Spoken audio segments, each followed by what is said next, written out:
پیارے دوستو، رسول اللہ صلی اللہ علیہ وسلم کو اللہ تعالیٰ نے عظیم اختیارات عطا فرمائے ہیں، جن کا اظہار حضور صلی اللہ علیہ وسلم نے وقتاً فوقتاً فرمایا۔ حدیث کریمہ میں ان کا تذکرہ کثرت سے موجود ہے۔ علماء اسلام نے اس موضوع پر متعدد رسائل تحریر فرمائے۔ یہاں ہم موضوع کی مناسبت سے حضور صلی اللہ علیہ وسلم کے ان عظیم معجزات کو بیان کرتے ہیں، جن میں سردی کو دور کر دینے کا ذکر ہے۔ نمازیوں سے سردی دور ہو گئی۔ حضرت سیدنا جابر فرماتے ہیں کہ مجھے حضرت بلال نے بتایا کہ میں نے ایک سخت سرد رات میں فجر کی اذان کہی، لیکن مسجد میں کوئی نہ آیا۔ کچھ دیر بعد میں نے پھر اذان دی، مگر اب کی بار بھی کوئی نہ آیا۔ جب رسول اللہ صلی اللہ علیہ وسلم نے یہ ملاحظہ فرمایا تو پوچھا، لوگوں کو کیا ہوا؟ میں نے عرض کی، سخت سردی نے لوگوں کو مسجد میں آنے سے روکے رکھا ہے۔ یہ سن کر آپ صلی اللہ علیہ وسلم نے دعا فرمائی، جس کا اردو ترجمہ یہ ہے، اے اللہ، لوگوں سے سردی کو دور فرما۔ حضرت بلال کہتے ہیں، میں گواہی دیتا ہوں کہ سردی ایسے دور ہوئی کہ میں نے دیکھا کہ لوگ صبح کے وقت گرمی کی وجہ سے پنکھا چل رہے تھے۔ حضور صلی اللہ علیہ وآلہ وسلم کے اطاعت میں سردی دور ہو گئی۔ حضرت سیدنا ابراہیم تیمی اپنے والد سے روایت کرتے ہیں کہ ایک بار ہم حضرت سیدنا حذیفہ بن یمان کی خدمت میں حاضر تھے۔ آپ نے فرمایا، ہم غزوہ احزاب کی ایک سخت آندھی اور سردی والی رات رسول اللہ صلی اللہ علیہ وسلم کے ساتھ تھے۔ آپ صلی اللہ علیہ وسلم نے ارشاد فرمایا، میرے پاس قوم کفار کی خبر کون لے کر آئے گا اور اسے قیامت میں میری طاقت حاصل ہوگی؟ لوگ خاموش رہے۔ آپ صلی اللہ علیہ وسلم نے دوسری بار پھر تیسری بار فرمایا، لیکن سب خاموش رہے۔ پھر فرمایا، اے حذیفہ، میرے پاس قریش کی خبر لاؤ۔ جب آپ صلی اللہ علیہ وسلم نے میرا نام لے کر فرمایا تو اب جانا ہی تھا۔ آپ صلی اللہ علیہ وسلم نے فرمایا، میرے پاس قوم کفار کی خبر لاؤ اور انہیں میرے خلاف غصہ نہ دلانا۔ حضرت حذیفہ فرماتے ہیں، میں اس سخت سردی کے موسم میں چلا تو ایسا لگ رہا تھا جیسا کہ میں حمام میں چل رہا ہوں، یعنی مجھے سردی بالکل نہیں لگ رہی تھی۔ حتیٰ کہ میں قریش کے پاس پہنچ گیا کہ واپس لپٹا تو مجھے یوں محسوس ہو رہا تھا جیسے میں کسی حمام میں چل رہا ہوں۔ رسول اللہ صلی اللہ علیہ وآلہ وسلم کی بارگاہ میں حاضر ہوا اور ان کے حالات کی خبر دی۔ جب میں فارغ ہوا تو مجھے سردی لگنے لگی۔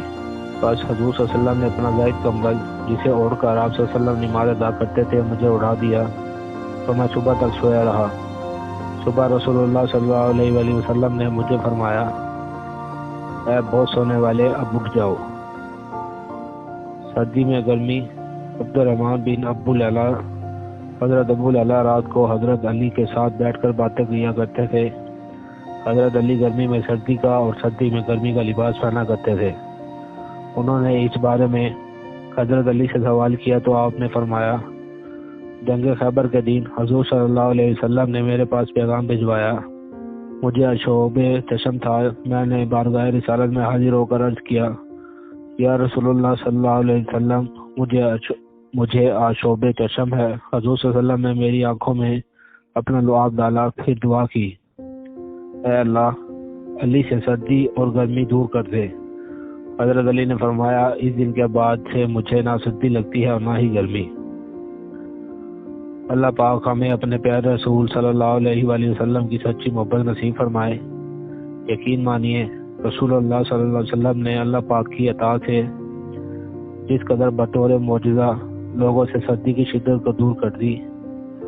اگر ہم رسول اللہ صلی اللہ علیہ وسلم سے اطاعت و فرمانبرداری کا تعلق مضبوط کر لیں تو اللہ پاک کی رحمت سے حضور صلی اللہ علیہ وسلم کی ایسی نظر کرم ہوگی کہ ہم سے ہمارے گناہوں کی عادت بھی دور ہو جائے گی۔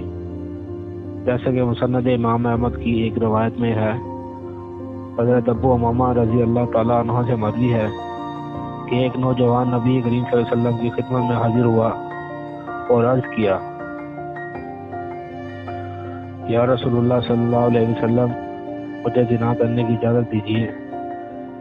لوگ اس کی طرف متوجہ ہو کر اسے ڈانٹنے لگے اور اسے پیچھے ہٹانے لگے، لیکن نبی پاک صلی اللہ علیہ وسلم نے اسے فرمایا، میرے قریب آ جاؤ، اور نبی کریم صلی اللہ علیہ وآلہ وسلم کے قریب جا کر بیٹھ گیا۔ نبی پاک صلی اللہ علیہ وسلم نے اس سے پوچھا، کیا تم اپنی والدہ کے حق میں بدکاری کو پسند کرو گے؟ اس نے کہا اللہ کی قسم کبھی نہیں، میں آپ پر قربان جاؤں۔ نبی کریم صلی اللہ علیہ وآلہ وسلم نے فرمایا لوگ بھی اسے اپنی ماں کے لیے پسند نہیں کرتے۔ پھر آپ نے اسے اس کی بیٹی، بہن، پھوپھی، خالہ کے بارے میں پوچھا۔ اس نے ہر بار یہی کہا کہ اللہ کی قسم کبھی نہیں، میں آپ پر قربان جاؤں۔ پھر نبی کریم صلی اللہ علیہ وسلم نے اپنا دست مبارک اس کے جسم پر رکھا اور دعا کی کہ اے اللہ اس کے گناہ معاف فرما، اس کے دل کو پاک فرما اور اس کی شرمگاہ کی حفاظت فرما۔